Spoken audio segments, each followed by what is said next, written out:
자, 최상목 정권이 27일을 임시 공휴일로 지정해서 내수를 활성화시키겠다 했지만 그런 걸로 내수가 활성화될 리 없다는 건 잘 알 겁니다.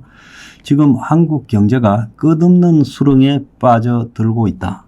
자, 어제 KDI 보고서에서도 그렇게 이야기를 했습니다. 우리 경제가 하방 위험이 커지고 있다라고 말을 하면서 가계 기업 심리가 큰 폭으로 위축되고 있다고 보도했습니다. 기업들이 쓸 운영 자금이 없어가지고 난리가 났고 은행에서도 빌리지 못하고 있다. 신규 고용이 거의 올스톱 되어가고 있다. 환율이 최근에 1456원, 60원 사이를 왔다 갔다 하는 식으로 조금은 안정이 됐지만 이 환율 불안이 언제 다시 발생할지 모르는데 환율이 안정되는 부분에는 국민연금 등을 이용한 그야말로 이 환율 방어, 보유 외화 소진 등을 통해서 억지로 이루어진 것이다라는 걸 우리가 알아야 될 겁니다. 자, 또 지금 건설업이 지금 가장 위기다라는 이야기가 곳곳에서 나오고 있습니다. 자, 지금 30대 건설사 중에 11곳이 부채 비율이 매우 위태롭고 그중에 4곳은 법정 관리에 들어간 신동아 건설보다 더 심각하다. 이런 이야기가 나오고 있어요. 지금 건설업이 한국 위기에 내관이 될 거다라는 것은 거의 모든 사람들이 공유하는 부분이에요. 지금 PF와 관계해서 부실 부채가 너무 많이 쌓였고 또 새로 짓는 아파트들은 거의 미분양이 되고 있고 또 더 나아가서 자기들이 장난치다가 이제 너무 오르나 버린 공사비를 감당을 할 수 없게 되어 있고 이제 국내나 외부 공사 새로 수주할 게 없어져 버리는 수주 절벽이 지금 와버렸다라고 말하고 있어요. 그래서 이 건설사의 부채가 이게 감당이 안 될 것이다. 그래서 이것 때문에 상당수 많은 이 금융권이 지금 부도가 날 거다라고 이야기가 나오고 있고 억지로 막아오던 윤 정권의 이 부동산 PF 폭발을 저지하려는 노력이 이제 윤 정권이 날아가면서 한계에 와버렸고 이제 저런 최상목 과도 정권이 이 일을 수습할 수 있을 거라고 기대하기가 거의 불가능합니다. 그렇다고 만에 하나 이재명 정권이 들어선다고 해서 이재명이가 이런 일을 제대로 수습할 가능성이 거의 없다고 봐야 되죠. 문제는 더 심각한 것은 개인과 기업이 은행에서 돈을 빌려서 부동산을 샀는데 이게 이제 문제가 되고 있다는 겁니다. 요즘 언론에 보면 영끌 부동산 매입한 30, 40대 집들이 전부 경매로 넘어가고 있다 하는 이야기들이 줄을 이어서 나오고 있어요. 영끌할지 말걸 뒤늦은 후에 집주인들 결국 초비상.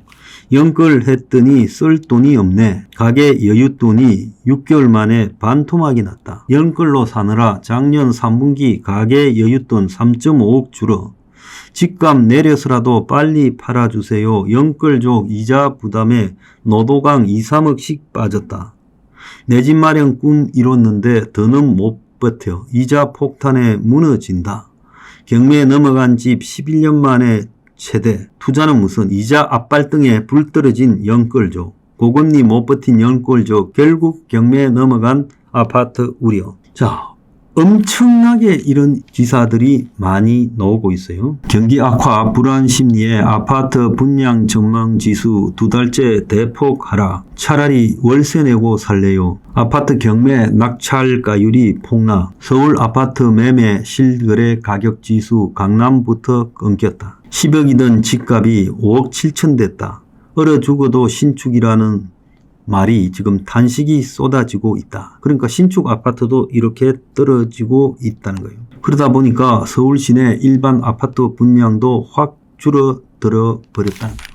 그래서 결국은 지금 이 기업이나 개인도 아파트나 땅 산다고 빌린 돈을 지금 갚지 못하면서 무너져 가고 있어요. 앞서 언급한 건설업 위기와 그리고 부동산 대출 위기가 합쳐지면서 이제 폭탄으로 터지는 것은 시간 문제다. 아마 다음 대선 치르기 전에 터질 거라고 저는 보고 있습니다. 그래서 지금 이게 부동산이 스타트를 끊는 것이고 부동산을 1번으로 해서 지금 수출, 내수부터 이 경제와 관련된 모든 전망들이 다 무너져 간다.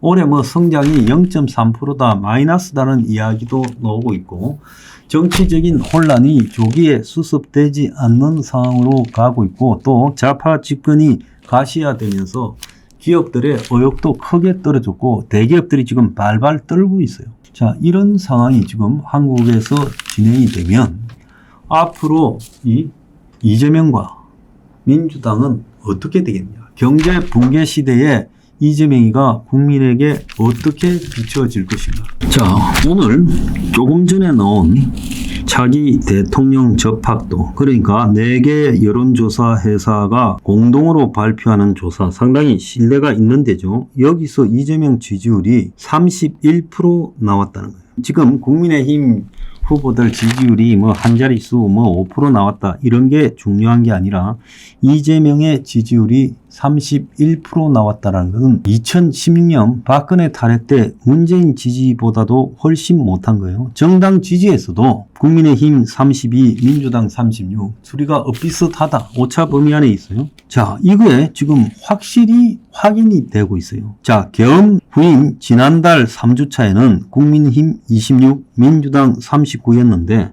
이 둘 차이가 거의 비슷해져 버렸다는 겁니다. 심지어 대통령이 다시 직무에 복귀해야 된다도 33%가 나오고 있어요. 그렇게 선동을 해대고 있는데도 지금 이런 결과가 나오고 있습니다. 사람이요, 경제 위기에 도달하면 이제 그때는 경제를 어떻게 회복시킬 것인가 그쪽에 정치적 시각이 집중이 돼요. 지금 민주당과 이재명의 좌파들의 정책, 빚내서 돈을 갖다가 국민들한테 나눠 먹으라고 던져주는 것이 과연 위기 때 먹혀들 건가? 아니면 그러다가 정말 나라 망한다고 지금 경제 위기로 공포가 가시화되고 먹고 살기 어려운 국민 앞에서 저런 세력이 집권하는 것이 용인될 수 있는가? 그러다가 나라 진짜 아르헨티나나 베네수엘라 꼬라지 나는 게 아닌가? 이런 우려가 급증할 거라고 보고 있습니다. 앞으로요, 한 달만 더 가면 지금 여론이 또 바뀔 거라고 보고 있어요. 그래서 결국은요, 이 모든 것이 자신의 부동산과 둘러싼 엄청난 부패, 대북 송금과 관련 있는 엄청난 이 좌파 경력을 다 깔아뭉개고 무리수를 두어서 자신의 법적 심판이 나오기 전에 조기 탄핵에서 대통령이 되고자 하는 이재명의 욕구에 대해서 지금 국민적 비판이 가시화되고 있다. 그걸 보여주는 거예요. 그래서 경제 상황이 안 좋아지면 이재명은 대통령이 되는 길이 없을 거라고 저는 보고 있습니다. 오히려 국민들은요, 합리적이고 안정적인 사람을 선택할 거라 보고 있습니다. 스스로 판무덤에 기어 들어가고 있습니다.